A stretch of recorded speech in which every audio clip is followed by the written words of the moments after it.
wish he'd finish up with that grinder. Hi folks, welcome back to the Man-Made Handmade channel.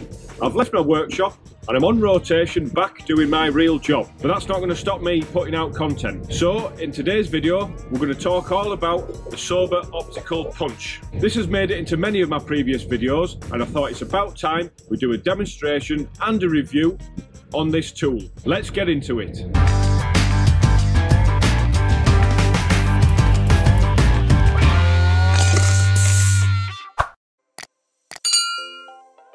Now this tool is used to make a small, precise punch or indentation into a metal workpiece which guides the start of the drill bit, making for an accurately placed hole in the stock.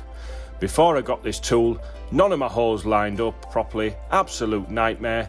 This thing is a godsend. So here it is folks, nice box but way too big, just look at all the space in there. However, it doesn't matter because there are two holes in the base which act like onboard storage for each of the components. It can therefore be stored on a shelf or in a drawer, complete.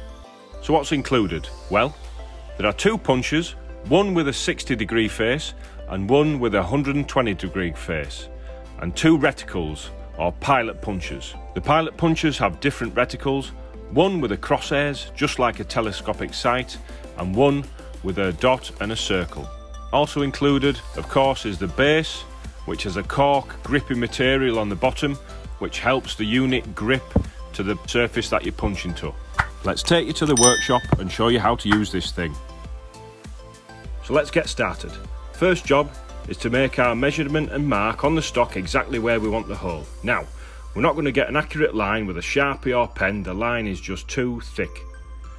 The best way to mark a line is with a scratch from a scribe or some calipers, such as these. So let's say we want to drill this piece 20mm away from the edge, running down the centre line of the stock. We first set the calipers to 20mm and make our scratch. Now we know this piece is 50mm wide, so we go halfway at 25mm and make our mark from one side. But we don't stop there though.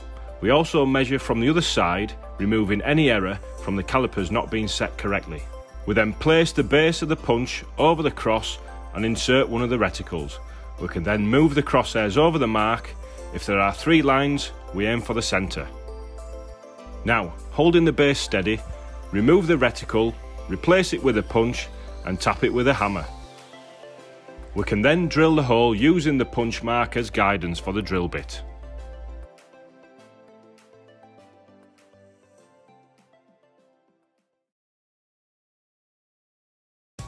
There you have it folks, great bit of kit. Every workshop should have one. If you enjoyed the video, hit the like button, subscribe if you haven't, and I'll see you in the next video.